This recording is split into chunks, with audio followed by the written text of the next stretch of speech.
जय हिंद। रचना के आधार पर बात हुई है। भाग 1 के अंतर्गत हमने सरल वाक्य और संयुक्त वाक्य को समझा था। आज हम रचना के आधार पर वाक्य 1 के अंतर्गत मिश्र वाक्य और उसके अंतर्गत आने वाले आश्रित उपवाक्यों के भेदों का चर्चा करेंगे। मिश्र या मिश्रित उपवाक्य।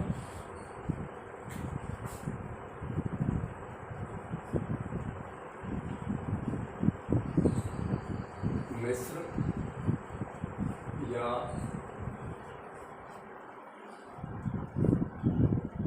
मिश्रित वाक्य।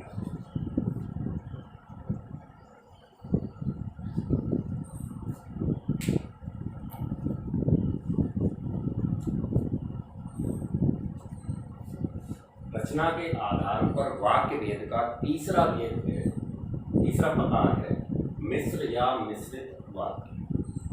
मिश्र वाक्य क्या होता है? जिन वाक्यों की रचना ऐसे दो वाक्यों से होती है जिनमें एक प्रधान उपवाक्य मतलब मुख्य उपवाक्य और दूसरा आश्रित उपवाक्य होता है। प्रधान उपवाक्य और आश्रित उपवाक्य दोनों व्यधिकरण समुच्चय बोधक से जुड़े रहते हैं। जैसे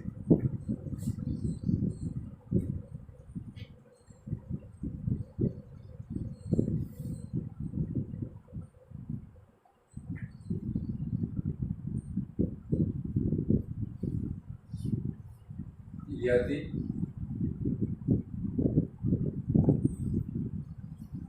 पुष्पेंद्र ने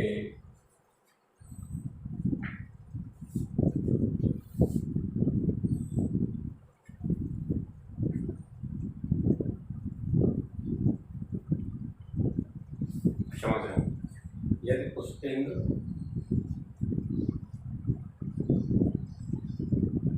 परिश्रम करता तो अवश्य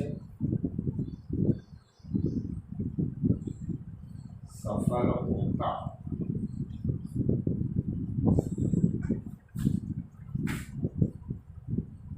जैसे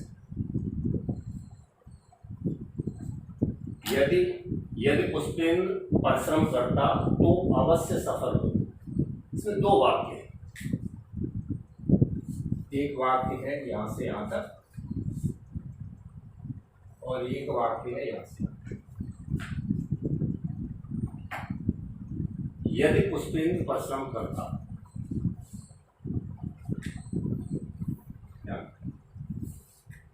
व्यधिकरण समुच्चय बोधक है यदि और तो। इनसे ये दो, एक है पुष्पेंद्र परिश्रम करता, दूसरा है अवश्य सफल होगा। अब प्रश्न उठता है कि इनमें कौन सा प्रधान उपवाक्य है और कौन सा आश्रित उपवाक्य है। उसका पता करने के लिए इस किसी भी मिश्र वाक्य को, जैसा कि कल हमने बताया था प्रारंभ में, किसी भी मिश्र वाक्य को सरल वाक्य में बदलिए। सबसे पहली बात,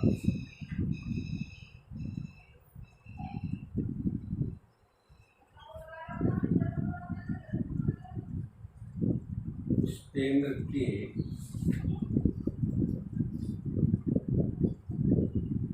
परिश्रम करने पर वह अवश्य सफल होगा।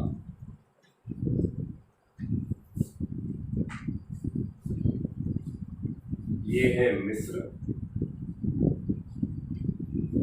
लिख दिया करें जब भी ऐसी स्थिति है।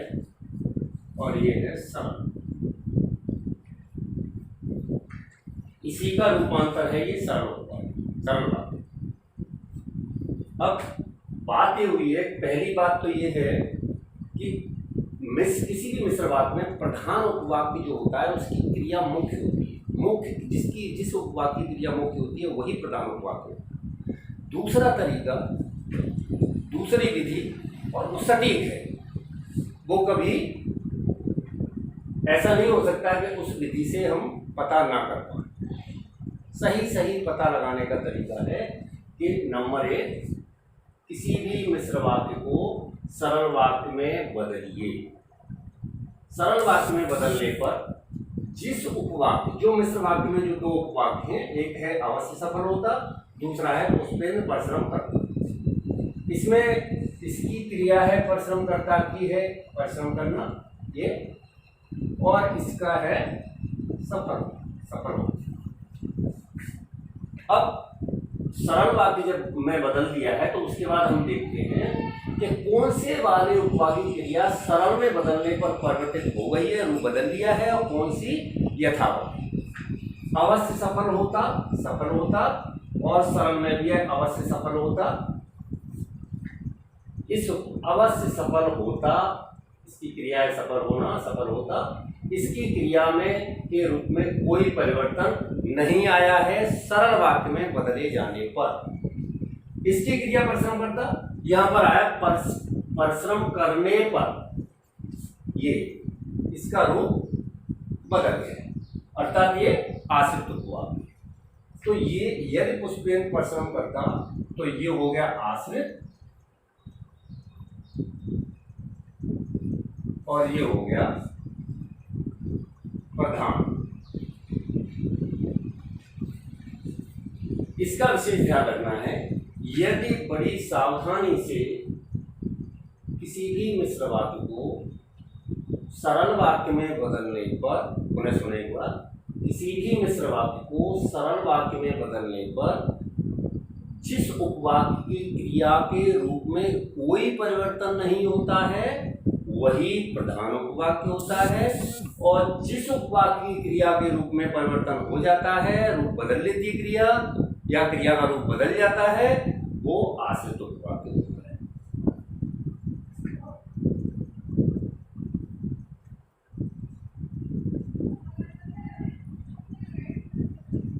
इसमें जो आश्रित उपवाक्य है, ये जो बनता है प्रधान प्लस आश्रित।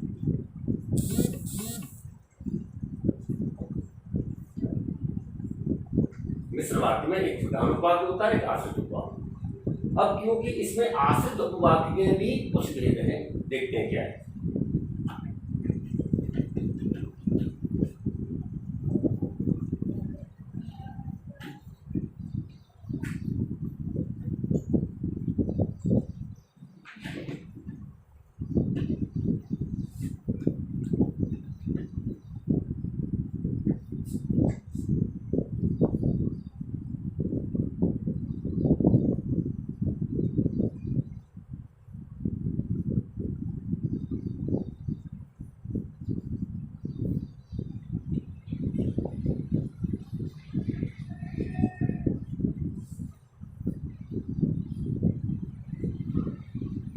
नंबर 1,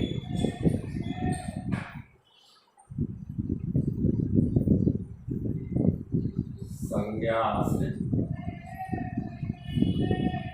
नंबर 2,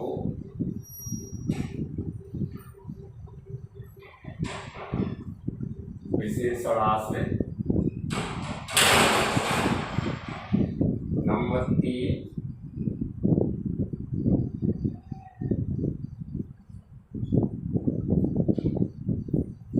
क्रिया विशेषण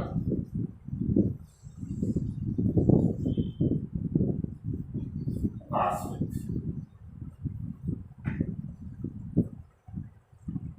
आगे लिख देंगे सभी।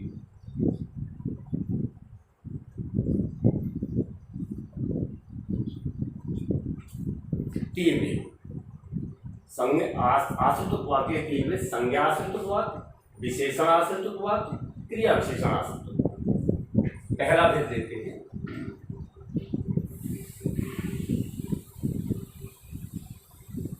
संज्ञा आश्रित उपवाक्य।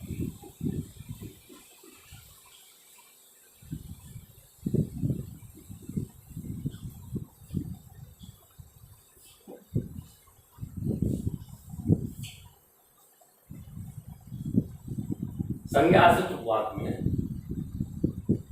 जिन मिश्र वाक्यों में प्रधान उपवाक की जिन मिश्र वाक्यों में मिश्र वाक्य में आश्रित उपवाक्य होते हैं, जिन मिश्र वाक्यों में प्रधान उपवाक के कर्म का कार्य करता है आश्रित उपवाक, उन्हें संज्ञा आश्रित उपवाक कहते हैं। जिन मिश्र वाक्यों में प्रधान उपवाक की क्रिया के कर्म का काम करता है आश्रित उपवाक, जैसे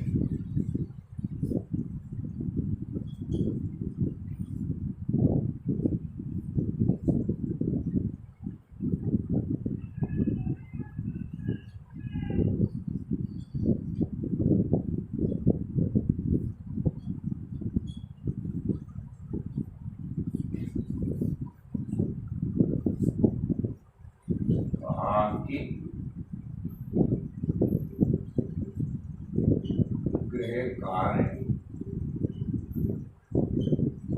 करके लाना है। संज्ञा आश्रित उपवाक का उदाहरण है, अध्यापक ने कहा कि गृह कार्य करके लाना है। इसमें एक उपवाक्य है गृह कार्य करके लाना है, दूसरा उपवाक्य है अध्यापक ने कहा कि जो है व्यधिकरण समुच्चय बोधक है, जैसा कि पहले बताया जा चुका है। प्रधान उपवाक्य और आश्रित उपवाक्य दोनों ही उपवाक्य व्यधिकरण समुच्चय बोधक के साथ जुड़े रहते हैं। अब जो हमने अभी अभी देखा कि प्रधान उपवाक्य और आश्रित उपवाक्य पहचानने के लिए मैं जो फिर से स्मरण करें, सबसे पहले मिश्र वाक्य को सरल वाक्य में बदल दीजिए। अध्यापक ने गृह कार्य करके लाने को कहा।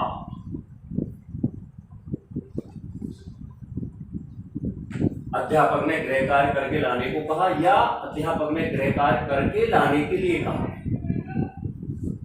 अब इसमें इस ऊपर में जब दोनों उपवाक्यों को देखेंगे तो अध्यापक ने कहा, इस उपवाक्य में क्रिया है कहा, और इस वाक्य में दूसरे उपवाक्य की क्रिया है लाना है।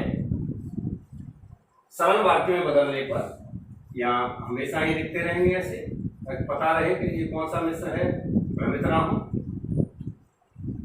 सरल मिश्र वाक्य में जो दो उपवाक्य थे उनमें एक है अध्यापक ने कहा, दूसरा है गृह कार्य करके लाना। अध्यापक ने कहा की क्रिया है कहा और गृह कार्य करके लाना है की क्रिया है लाना है। अब सरल वाक्य में बदलने पर देखते हैं किस वाले उपवाक्य की क्रिया में परिवर्तन हुआ है, किसमें नहीं हुआ है। अध्यापक ने गृह कार्य करके लाने, ये लाना है तो लाने को ये इसका रूप बदल गया। अध्यापक ने कहा, कहा क्रिया का रूप में कोई परिवर्तन नहीं है, कोई कहा। तो जिस उपवाक्य की क्रिया के रूप में कोई परिवर्तन नहीं हुआ वो हुआ प्रधान उपवाक्य, और जिसकी क्रिया के रूप में परिवर्तन हुआ वो हुआ आश्रित। आश्रित का भेद जैसा कि हम पढ़ रहे हैं संज्ञा आश्रित के अंतर्गत पढ़ रहे हैं, संज्ञा आश्रित उपवाक्य। तो ये गृह कार्य करके लाना है, ये हुआ आश्रित उपवाक्य और ये हुआ संज्ञा आश्रित उपवाक्य। अब देखते हैं कि जो परिभाषा दी गई थी कि प्रधान उपवाक्य की क्रिया के कर्म का कार्य करता है संज्ञा आश्रित उपवाक्य, तो क्या ऐसा है? प्रश्न करेंगे, अध्यापक ने कहा। कर्म ढूंढने के लिए, कर्म देखने के लिए क्रिया में या किसी वाक्य में हम क्या प्रश्न करते हैं? क्या या किसे? सजीव कर्म प्राप्त करेंगे तो किसे प्रश्न करते हैं, और अगर निर्जीव कर्म देखना है तो क्या प्रश्न करेंगे? तो अध्यापक है कर्ता, कहा है क्रिया। अध्यापक ने क्या कहा? उत्तर आया गृह कार्य करके लाना है। मतलब ये कि ये हमने सही छाना है, प्रधान और आश्रित उपवाक की पहचान हमारी सही है। यदि प्रश्न के उत्तर में वही उपवाक्य आ जाता है तो हमारी पहचान सही है, हमने सही पहचाना है कि ये प्रधान उपवाक्य है, ये आश्रित।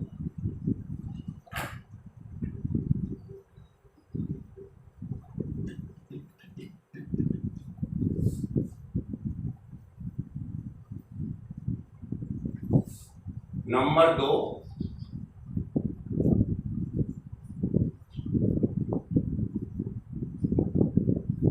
विशेषण आश्रित उपवाक्य। विशेषण आश्रित उपवाक्य में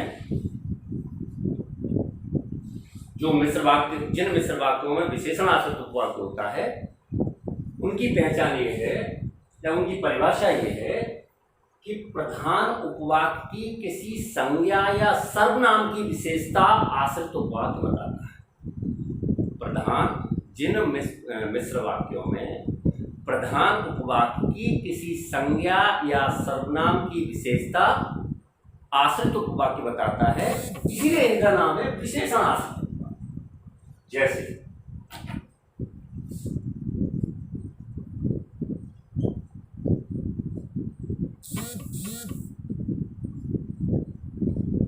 जो व्यक्ति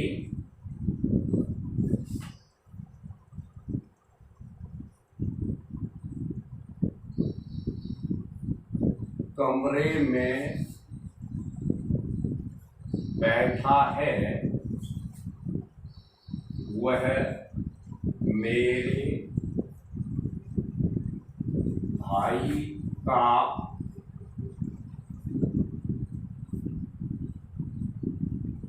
मित्र है।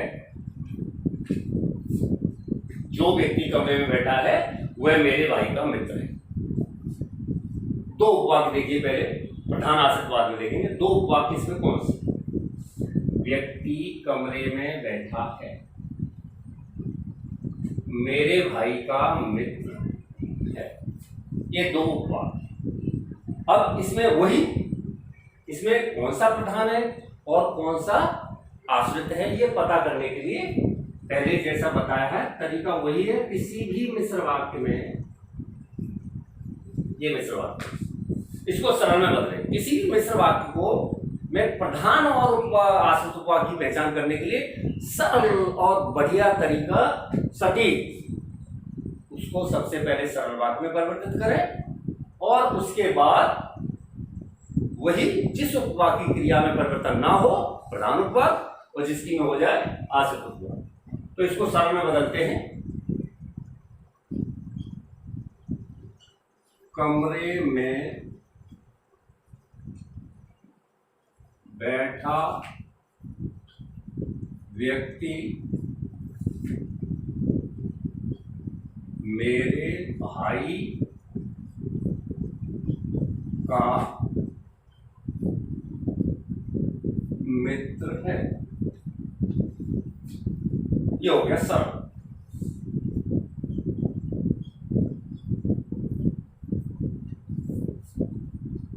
मिश्र वाक्य में दो उपवाक्य थे हैं। व्यक्ति, जो व्यक्ति कमरे में बैठा है, प्रधान दूसरा उपवाक्य है वह मेरे भाई का मित्र है। यह है मिश्र वाक्य। इस मिश्र वाक्य को हमने सरल में बदला।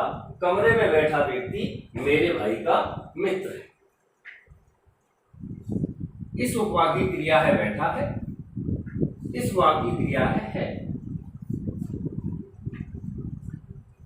सरल में देखें, कमरे में बैठा व्यक्ति, बैठा है क्रिया के रूप में परिवर्तन है, क्रिया के रूप में कोई परिवर्तन नहीं। इस अर्थात वह मेरे भाई का मित्र है, ये हो गया प्रधान। जो व्यक्ति कमरे में बैठा है आश्रित। जब भी पढ़े, जब भी परिवर्तन करें, जब भी प्रधान आश्रित ढूंढे, इस तरीके को हमेशा ही अपनाइए, गलती नहीं होगी। जो व्यक्ति कमरे में बैठा है तुरंत लिख दें कि ये आश्रित है और ये प्रधान है। अब इसको हमारा उत्तर सही है या नहीं है, हमने सही छांटा है कि नहीं छांटा है, इसके लिए हमें प्रश्न करना होगा।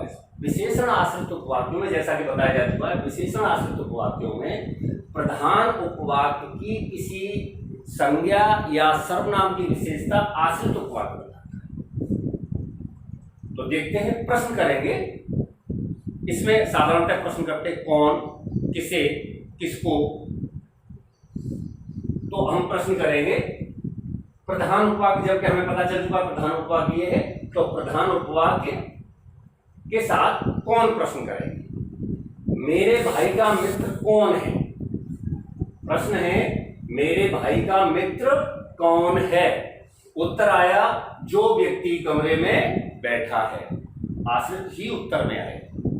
यदि ऐसा होता है तो हमारी पहचान आश्रित और प्रधान उपवाक्य की सटीक है, सही है।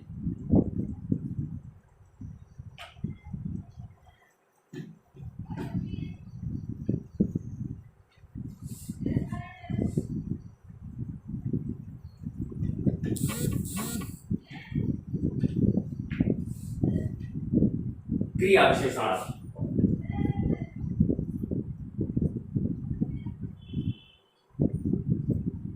क्रिया विशेषण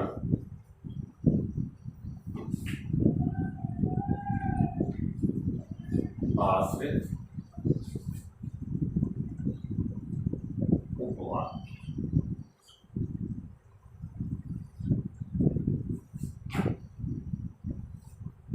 ऐसे मिश्र वाक्य जिनकी प्रधान उपवाक्य की क्रिया की विशेषता आश्रित उपवाक्य बताता है, उन्हें क्रिया विशेषण आश्रित उपवाक्य। यह क्रिया विशेषण से साफ तात्पर्य है कि इसमें क्रिया की विशेषता बताई जा रही है।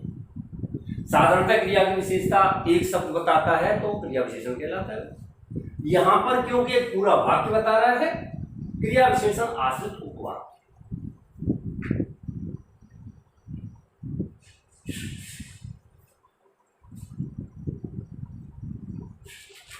क्रिया विशेषण आश्रित उपवाक्य के अंतर्गत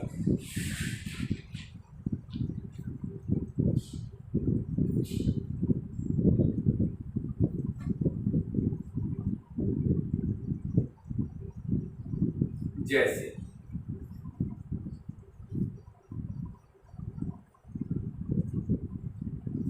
जब तुम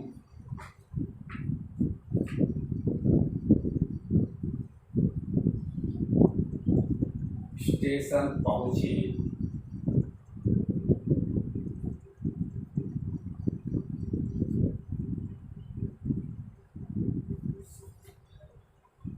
तब मैं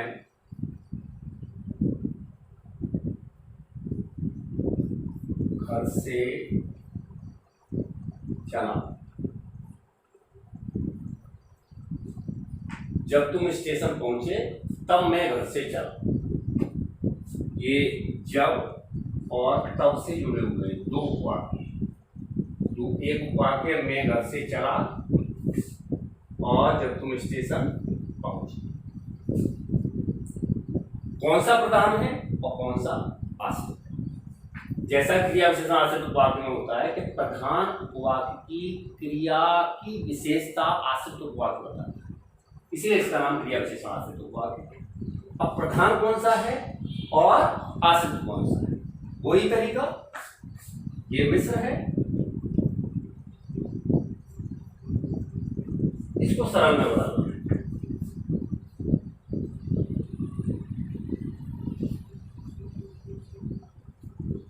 तुम्हारे स्टेशन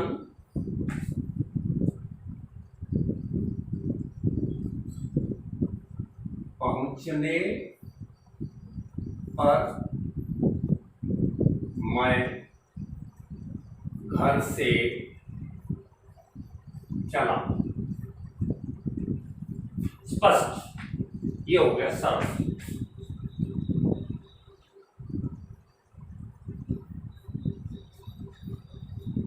जब तुम स्टेशन पहुंचे तब मैं घर से चला। सरल में मतलब तुम्हारे स्टेशन पहुंचने पर मैं घर से चला। एक उपवाक्य मैं घर से चला, दूसरा उपवाक्य तुम स्टेशन पहुंचे। तुम स्टेशन पहुंचे की क्रिया है पहुंचे, और तब मैं घर से चला की क्रिया है चला।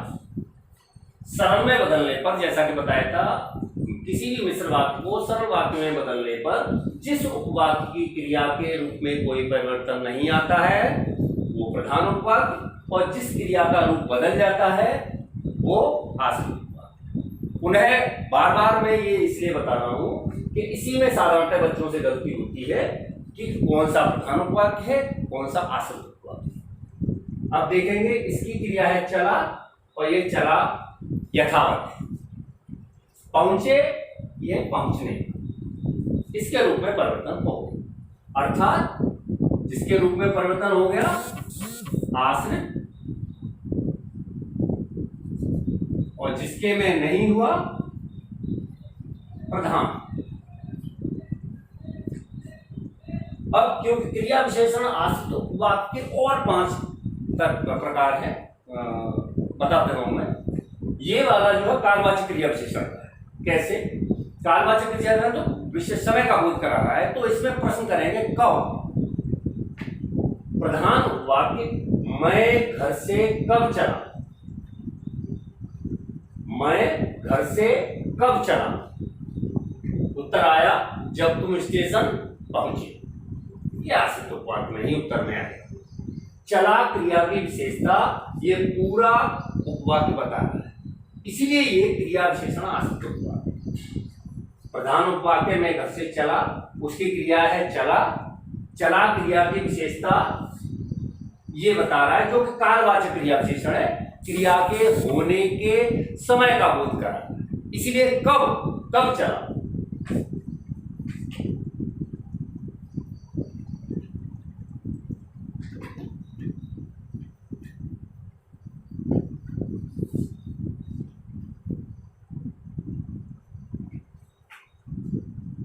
क्रिया विशेषण आश्रित उपवाक्य जितने भेद क्रिया विशेषण के होते हैं, क्रिया विशेषण के जो भेद हैं, रीतिवाचक क्रिया विशेषण, कालवाचक क्रिया विशेषण, परिमाणवाचक क्रिया विशेषण, स्थानवाचक क्रिया विशेषण, तो उन्हीं के नामों से जैसे हो जाएगा, एक हो जाएगा और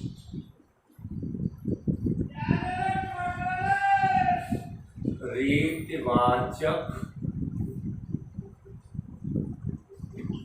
क्रिया विशेषण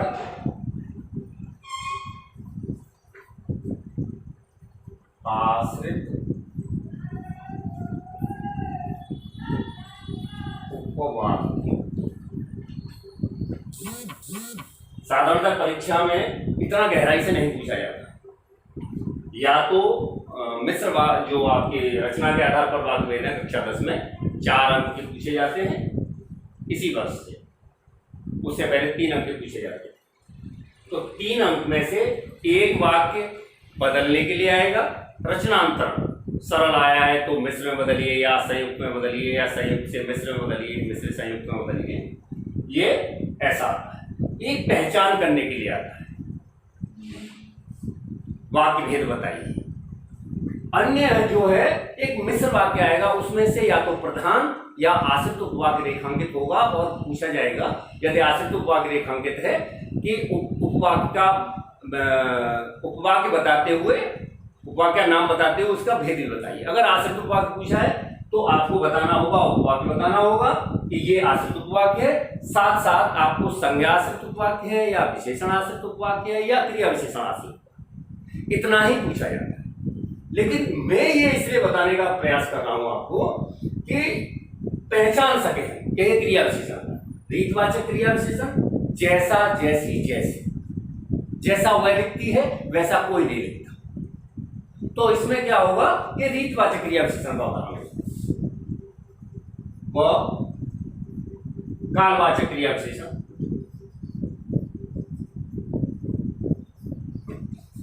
क्रिया विशेषण आश्रित उपवाक्य। इसका भी अभी उदाहरण दिया था कि जब तुम स्टेशन पहुंचे तब मैं घर से चला, तो कालवाचक समय का बोध करना, सा परिमाणवाचक,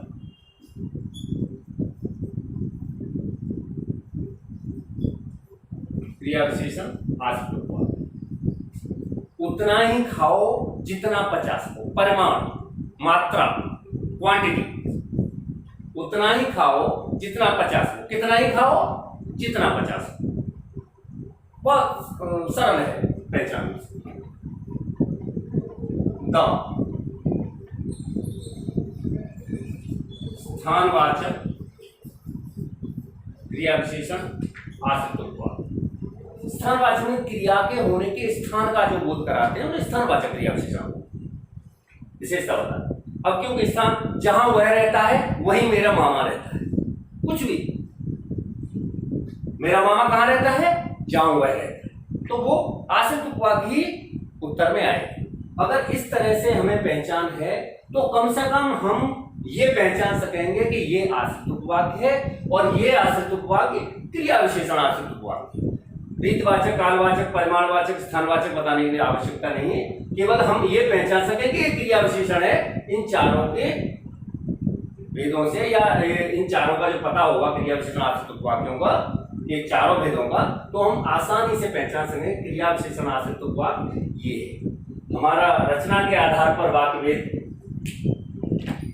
यही समाप्त होता है।